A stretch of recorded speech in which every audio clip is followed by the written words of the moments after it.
ओम नमो भगवते वासुदेवाय। ओम देवकी सुत गोविंद वासुदेव जगतपते देहि में तनियम कृष्ण त्वाम अहम शरणम गतः। अथ श्रीमद् वाल्मीकि रामायण प्रथम खंड द्वितीय सोपान अयोध्या कांड पंचदशः सर्गः। ओम नमः शिवाय। ओम नमः शिवाय। ओम नमः शिवाय। ओम नमो भगवते वासुदेवाय। ओम देवकी सुत गोविंद वासुदेव जगतपते देहि में तनियम कृष्ण त्वाम अहम शरणम गतः। पंचदशः सर्गः। सुमंत्र का राजा की आज्ञा से श्री राम को बुलाने के लिए उनके महल में जाना। ओम नमः शिवाय। ओम नमः शिवाय। ओम नमः शिवाय।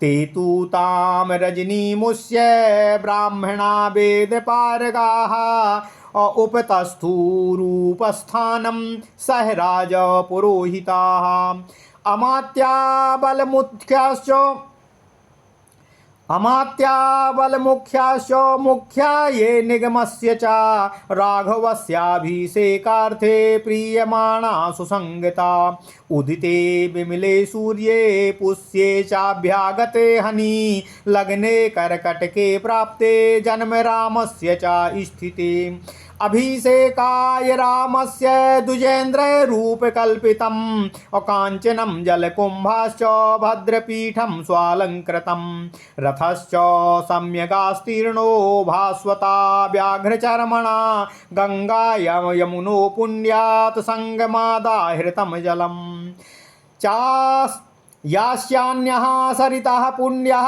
हृदा कूपाः सरांसि च प्राग्वाहाश्चोर्ध्ववाहाश्च तिर्यग्वाहाश्च क्षीरिणाः ताभ्याश्चैवाहृतं तोयं समुद्रेभ्यश्च सर्वशः क्षौद्रं दधिघृतं लाजादर्भः सुमनसापयः अष्टौ च कन्या रुचिरा मत्तश्च वरवार्णः सजला क्षीरिभिश्छन्ना घटा काञ्चन राजताः पद्योत्पलयुता भ्रान्ति पद्मोत्पलयुता भान्ति पूर्णा परमवारिणा चंद्राम सुविक च प्राख्यं पाण्डुरं रत्नभूषितम् पद्मोत्पलयुता भान्ति पूर्णाः परमवारिणा चंद्रान सुविकच प्रख्यं पाण्डुरं रत्नभूषितं सज्जम तिष्ठति रामस्य बालव्याजनमुत्तमं चन्द्रमण्डलसङ्कासोमातपत्रं च पाण्डुरं सज्जं द्युतिकरं श्रीमदाभिषेक पुरस्सरं पाण्डुरश्च वृषः सज्जाः पाण्डुरश्वश्च संस्थिताः बाधित्राणि च सर्वाणि बन्दिनश्च तथा परे इक्ष्वाकूणां यथा राज्ये सम्भ्रियेताभिषेचनं तथा जातीयमादाय राजपुत्राभिषेचनं ते राजवचनात् तत्र समवेता महीपतिम् अपश्यन्तो ब्रुवन् को नु राज्ञो न प्रतिवेदयेत नापश्यामश्च राजानामुदितश्च दिवाकरः यो विराज्याभिषेकश्च सज्जो रामस्य धीमता इति तेषु ब्रुवाणेषु सर्वांशताश्च महीपतिनो अब्रवीदुतानिदं वाक्यं सुमन्त्रो राजसत्कृतः रामं राज्ञो नियोगेन त्वरया प्रस्थितो ह्यहं पूज्या राज्ञो भवन्तश्च रामस्य तु विशेषतः अयं पृच्छामि वचनात् सुखमायुस्मतामहम्। ओम नमः शिवाय। राज्ञः सम्प्रति बुद्धस्य चानागमनकारणम् इत्युक्त्वान्तः पुरद्वारो माजगामो पुराणवितो सदा सक्तं च तद्भीष्मो सुमन्त्रः प्रविवेशः अतुष्टावास्य तदा वंशं प्रविश्य च विसम्पतिः शयनीयं नरेन्द्रस्य तदा साध्य व्यतिष्ठत असूत्यासाद्य तु तद्भीष्मो तिरस्कराणि मन्तरः आसीर्गुणयुक्ताभिरेभितुष्टाव राघवम्। ओम नमः शिवाय। सोम सूर्यो चाकाकुस्थ्यो शिवसे सोम सूर्यो चाकाकुस्थो शिववै श्रवणावपि अकरुणश्चाग्निरिन्दश्च विजयं प्रदिशन्तु ते गता भगवती रात्रिरहा शिवामुपस्थितम् अबुद्ध्यावराज शार्दूल कुरु कार्यामनन्तरम् ब्रह्मणा बलमुख्याश्च नैगमाश्चागता स्वः दर्शनं ते भी कांक्षन्ते प्रतिबुद्धस्य राघवा। ओम नमः शिवाय, ओम नमः शिवाय, ओम नमः शिवाय। ओम नमो भगवते वासुदेवाय। ओम देवकी सुत गोविंद वासुदेव जगतपते देहि मे तन्यम कृष्ण त्वाम अहम शरणम गतः। स्तुवन्तं तं तदा सूतं सुमन्त्रं मन्त्रकोविदं प्रतिबुद्ध्या ततो राजा इदं वचनं ब्रवीत। राममानय सूतेति पदभ्याहितो मया किमिदं कारणं येन ममाज्ञा प्रतिवाह्यते न चैव सम्प्रसुप्तोह मानयेहासु राघवम्। ओम नमः शिवाय। इति राजा दशरथः सूतं तन्त्रान्वसात् पुनः वसाराजो वचनं श्रुत्वा शिरसा प्रतिपूज्यतं निर्जगामो नृपावासान् मन्यमानो प्रियमहत प्रपन्नो राजमार्गं च पताकाध्वजशोभितं हृष्टा प्रमुदितः सूतो जगामासु विलोकयन् असः सूतस्तत्र सुस्राव रामाधिकरणाः कथा अभिषेचन संयुक्ता सर्वलोकस्य हृष्टवत ततो ददर्श रुचिरं कैलासमाद्रस्प्रभम् रामवेश्म सुमन्त्रस्तु शक्रवेश्म समप्रभम् महाकपाटपिहितम् वितर्दी शतशोभितम्। ओम नमः शिवाय। काञ्चन प्रतिमयकाग्रं मणिविद्रुमतोरणम् अशारदाभ्र घनप्रख्यं दीप्तं मेरु गुहासमम् काञ्चन प्रतिमयकाग्रं मणिविद्रुमतोरणम् अशारदाभ्र घनप्रभ्यं शारदाभ्र घनप्रख्यं दीप कांचन प्रतिमयक्राग्रं मणिविद्रुमतोरणं कांचन प्रतिमयकाग्रं मणिविद्रुमतोरणम् अशारदाभ्रा घनप्रख्यं दीप्तं मेरु गुहासमम्। ओम नमः शिवाय। मणिभिर्वरमाल्यानां सुमहद्भिरलङ्कृतं मुक्तामणिभिराकीर्णं चन्दना गुरुभूषितं गन्धान् मनोज्ञानशिश्रय जददार्दुरं शिखिरं तथा सारसश्च मयूरश्च अभिनदद्भिर्विराजितं सुक्रतेहा मृगाकीर्णं मुत्कीर्णं भक्तिभिस्ततः अमनश्चक्षुश्च भूतानां माददत तिग्म तेजसाः चन्द्रभास्कर संकाशं कुबेर भवनोपमम् अमहेन्द्रधाम प्रतिमं नानापक्षी समाकुलम् मेरु श्रृंग समम सूतो रामवेश्मो ददर्शः उपस्थितः समाकीर्णं जनैरञ्जलिकारिभिः उपादाय समाक्रान्तस्तदा जानपदैर्जने रामाभिषेक सुमुखैरुन्मुखै समलंकृतम्। ओम नमः शिवाय। महामेघो समप्रख्यामुदग्रं सुविराजितं नानारत्न समाकीर्णं कुब्जकैरपि चावृतं सावाजियुक्तेन रथेन सारथिः समाकुलं राजकुलं विराजयतो बरूथिना राजगृहाभिपातिना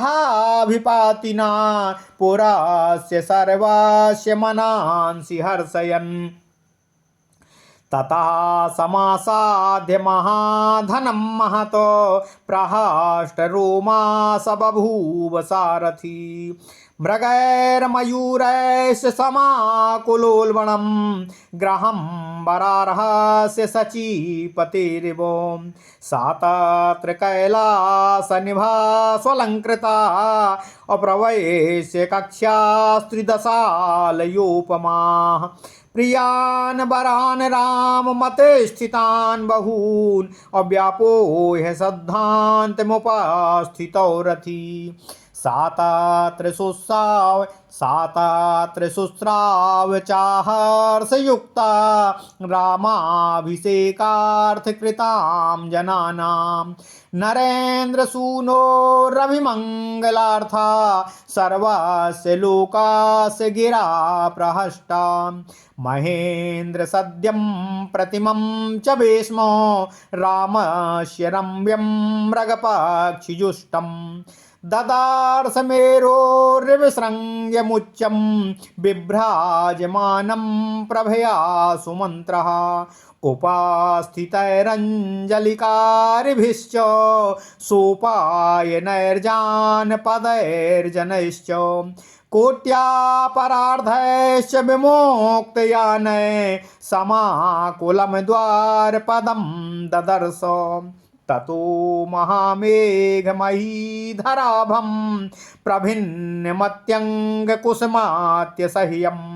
रामोपबाह्यं रुचिरं ददर्श शत्रुञ्जयं नागमुदाग्रकायम्। ओम नमः शिवाय, ओम नमः शिवाय, ओम नमो भगवते वासुदेवाय। ओम देवकी सुत गोविंद वासुदेव जगतपते देहि तनियम कृष्ण त्वाम अहम शरणं गतः। स्वलंकृतान् सा स्वरथान् सकुञ्जरा नमात्य मुख्याश्च ददार्श वल्लभान् व्यपोह्य सूता सहितान् समन्ततः सम्राध्यमन्ता पुरमाविवेशो ततो नृकूटाचलमेघसन्निभं महाविमानोपमवेश्म संयुतम् अवार्यमाणः प्रविवेश सारथिः प्रभूतरत्नं मकरो यथार्णवम्। ओम नमः शिवाय, ओम नमः शिवाय, ओम नमो भगवते वासुदेवाय। ओम देवकी सुत गोविंद वासुदेव जगतपते देहि मे तनियम कृष्ण त्वाम अहम शरणं गता।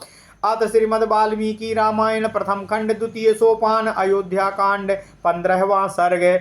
सुमंत्र का राजा दशरथ की आज्ञा से श्री राम को बुलाने के लिए उनके महल में जाना। ओम नमः शिवाय। कैकेयी जब कोप भवन में पहुंच गई और उनको राम के राज्याभिषेक का समाचार सुनाने के लिए दशरथ भी कैकेयी के भवन में पहुंचे तो कैकेयी को कोप भवन में पाया और उन्हें भगवान राम का वनवास और भरत का राज्याभिषेक ये दो वरदान दशरथ से मांगे, जिससे व्यथित होकर राजा दशरथ बार बार अचेत होकर भूमि पर पड़ रहे थे। तथापि कैकेयी अपने वरदान को मांगने पर दृढ़ संकल्पित थी और उसके आगे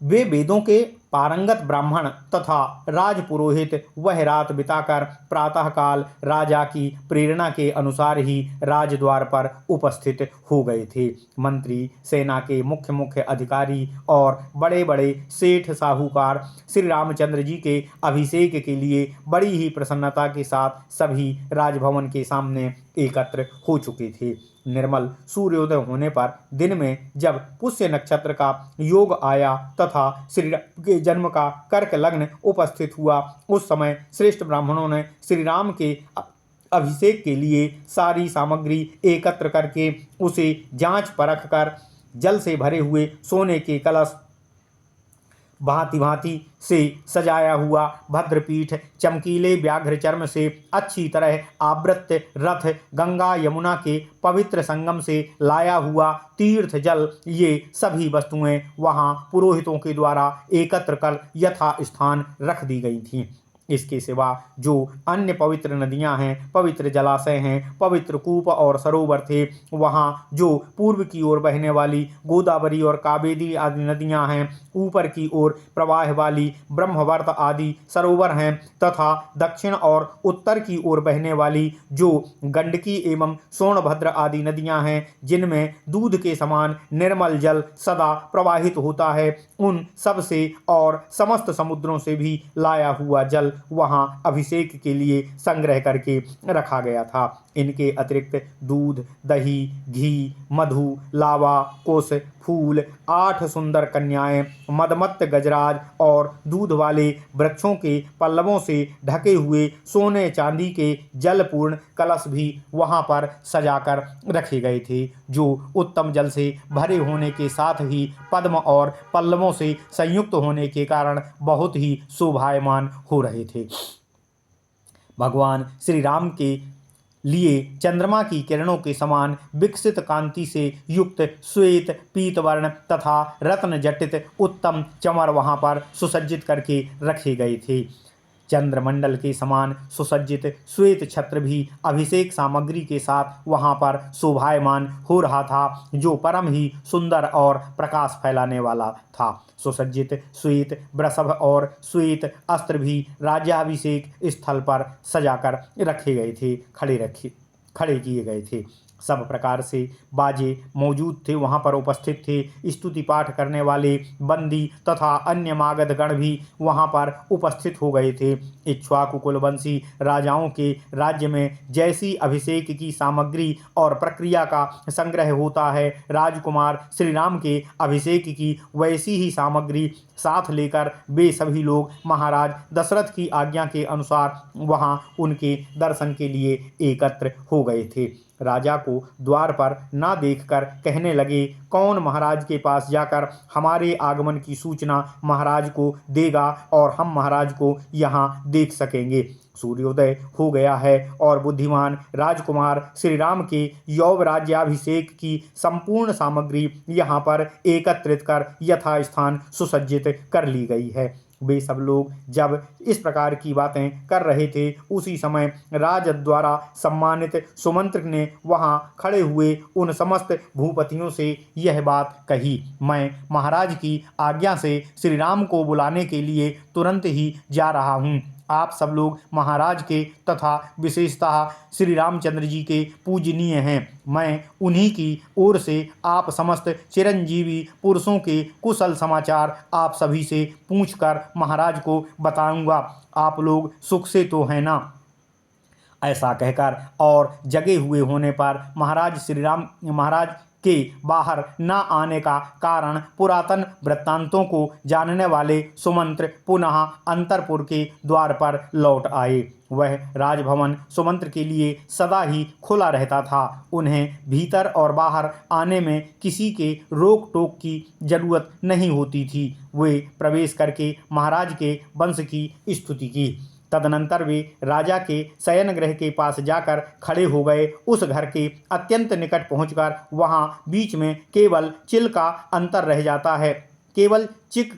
रह जाता है। वहां खड़े होकर वे गुण वर्णन पूर्वक आशीर्वाद सूचक वचनों द्वारा रघुकुल नरेश की स्तुति करने लगे। काकुस्थ कुल नंदन चंद्रमा, सूर्य, शिव, कुबेर, वरुण, अग्नि और इंद्र सभी आपको विजय प्रदान करें। भगवती रात्रि विदा हो गई है। हे महाराज, अब कल्याण स्वरूप दिन उपस्थित हो गया है। हे राज सिंह, निद्रा त्याग कर आप जाग जाइए और आगे के भगवान राम के राज्याभिषेक के कार्य को संपन्न करने के लिए बाहर आइए। ब्राह्मण, सेना के मुख्य अधिकारी और बड़े बड़े सेठ साहूकार यहाँ पर पधार चुके हैं। वे सब लोग आपका दर्शन चाहते हैं। हे रघुनंदन, हे महाराज दशरथ, आप निद्रा से जागिए।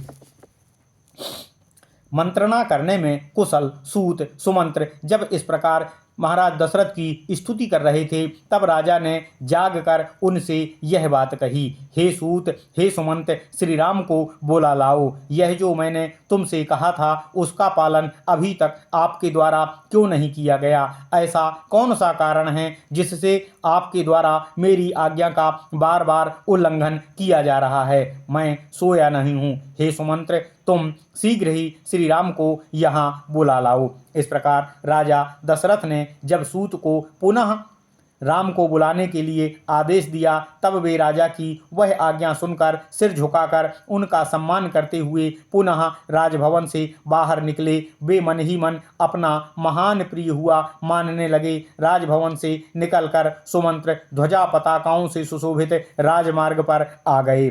वे हर्ष और उल्लास से भरकर सब ओर दृष्टि डालते हुए शीघ्रता पूर्वक आगे बढ़ने लगे। सूत सुमंत्र वहां मार्ग में सब लोगों के मुंह से भगवान श्री राम के राज्याभिषेक की आनंदमयी बातें सुनते जा रहे थे। इसके बाद सुमंत्र को श्री राम का सुंदर भवन मिला, जो कैलाश पर्वत के समान श्वेत प्रभा से प्रकाशित हो रहा था। वह इंद्र भवन के समान दीप्तिमान हो रहा था। उसका फाटक विशाल किवाड़ों से बंद था। उसके भीतर का छोटा सा द्वार ही खुला हुआ दिखाई दे रहा था। सैकड़ों वेदिकाएं उस भवन की शोभा बढ़ा रही थीं।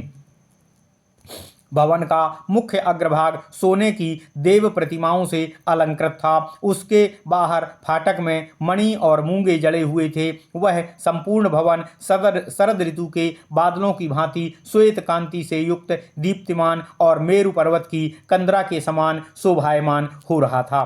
सुवर्ण निर्मित पुष्पों की मालाओं के बीच बीच में पिरोई हुई बहुमूल्य मणियों से वह भवन सजा हुआ था। दीवारों में जुड़ी हुई मुक्ता मणियों से व्याप्त होकर जगमगा रहा था। वहाँ मोती और मणियों के भंडार भरे हुए थे। चंदन और अगर की मनमोहक सुगंध उसकी और भी शोभा बढ़ा रही थी। वह भवन मलयाचल के समीपवर्ती दरदुर नामक चंदनगिरी के शिखर की भांति सब ओर से मनोहर सुगंध युक्त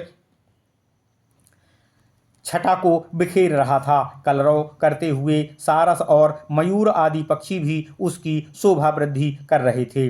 सोने आदि के सुंदर ढंग से बनी हुई बेड़ियों की मूर्तियों से वह भवन व्याप्त हो रहा था। शिल्पियों ने उसकी दीवारों में बड़ी ही सुंदर नक्काशी की हुई थी। वह अपनी उत्कृष्ट शोभा से समस्त प्राणियों के मन और नेत्रों को आकृष्ट कर रहा था। चंद्रमा और सूर्य के समान तेजस्वी, कुबेर भवन के समान अक्षय संपत्ति से पूर्ण तथा इंद्रधाम के समान भव्य एवं मनोरम उस भगवान श्री राम के भवन में नाना प्रकार के पक्षी चहक रहे थे। सुमंत्र ने देखा कि श्री राम का महल मेरु पर्वत के शिखर की भांति शोभायमान हो रहा है। वह हाथ जोड़कर श्री राम की वंदना करने के लिए उपस्थित हुए असंख्य मनुष्यों से भरा हुआ था। भांति भांति के उपहार लेकर जनपद निवासी मनुष्य उस समय उनके राज्याभिषेक की प्रसन्नता से उनके भवन के सम्मुख खड़े हुए थे। श्री राम के अभिषेक का समाचार सुनकर उनके मुख प्रसन्नता से खिल उठे थे। वे उस उत्सव को देखने के लिए उत्कंठित हो गए थे। उन सब की उपस्थिति से भवन और भी शोभायमान हो रहा था।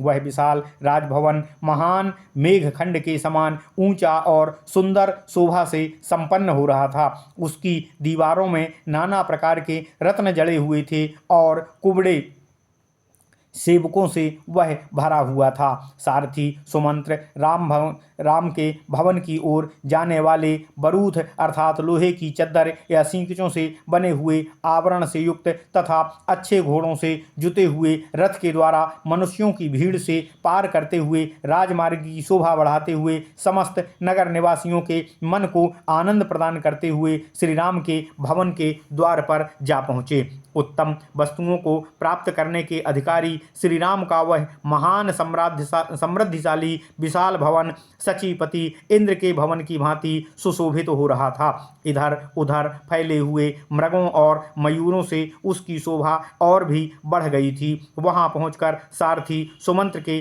शरीर में अत्यधिक हर्ष के कारण रोमांच हो आया। वहां कैलाश और स्वर्ग के समान दिव्य शोभा से युक्त सुंदर सजी हुई अनेक ड्योढ़ियों को लांघकर श्री रामचंद्र जी की आज्ञा में चलने वाले बहुतेरे श्रेष्ठ मनुष्यों को बीच में छोड़ते हुए रथ सहित सुमंत्र अंतःपुर के द्वार पर उपस्थित हो गए। उस स्थान पर उन्होंने प्रभु श्री राम के अभिषेक संबंधी कर्म करने वाले लोगों की हर्ष भरी बातें सुनी, जो राजकुमार श्री राम के लिए सब ओर से मंगल कामना सूचित कर रही रही थी। इसी प्रकार उन्होंने अन्य सब लोगों की भी हर्षोल्लास से परिपूर्ण वार्ताओं का श्रवण किया। श्री राम का वह भवन इंद्र सदन की शोभा को तिरस्कृत कर रहा था। मृगों और पक्षियों से सेवित होने के कारण उसकी रमणीयता और भी बढ़ गई थी। सुमंत्र के उस भवन को देख वह अपनी प्रभा से भी प्रकाशित होने वाले मेरुगिरी के ऊंचे शिखर की भांति सुशोभित हो रहा था। उस भवन के द्वार पर पहुंचकर सुमंत्र ने देखा कि श्री राम की वंदना के लिए हाथ जोड़े उपस्थित हुए जनपदवासी मनुष्य अपनी सवारियों से उतरकर हाथों में भांति भांति के उपहार लिए हुए करोड़ों और परार्धों की संख्या में खड़े थे, जिससे वहां बड़ी ही भीड़ एकत्रित लग रही थी। इसके बाद उन्होंने श्री राम की सवारी में आने वाले सुंदर शत्रुंजय नामक विशालकाय गजराज को देखा, जो महान मेघ से युक्त पर्वत के समान विशाल दिखाई दे रहा था। उसके गंड स्थल से मद की धारा बह रही थी। वह अंकुश से काबू में आने वाला नहीं था। उसका वेग क्षत्रियों के लिए अत्यंत असह्य दिखाई दे रहा था। उसका जैसा नाम था वैसा ही वह गुणों से प्रदर्शित हो रहा था।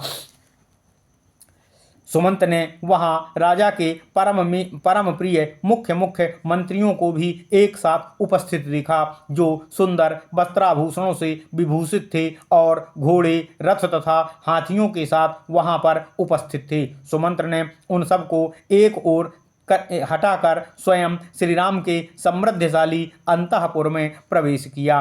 जैसे मगर प्रचुर रत्नों से भरे हुए समुद्र में बेरोक टोक प्रवेश करता है, उसी प्रकार सारथी सुमंत्र ने पर्वत शिखर पर आरूढ़ हुए अविचल मेघ के समान शोभायमान महान विमान के सदृश सुंदर ग्रहों से संयुक्त तथा प्रचुर रत्न भंडार से भरपूर उस महल में बिना किसी रोक टोक के प्रवेश किया। ओम नमः शिवाय। ओम नमः शिवाय। इत्यार्षे श्रीमद् रामायणे वाल्मीकिये आदि काव्ये अयोध्या कांडे पंचदशः सर्गः। इस प्रकार श्री आर्ष रामायण वाल्मीकि निर्मित आर्ष रामायण आदि काव्य के अयोध्या कांड में 15वां सर्ग पूर्ण हुआ। ओम नमः शिवाय। ओम नमः शिवाय। ओम नमः शिवाय। ओम नमो भगवते वासुदेवाय। ओम देवकी सुत गोविंद वासुदेव जगतपते देहि में तन्यम कृष्ण त्वाम अहम शरणम गतः।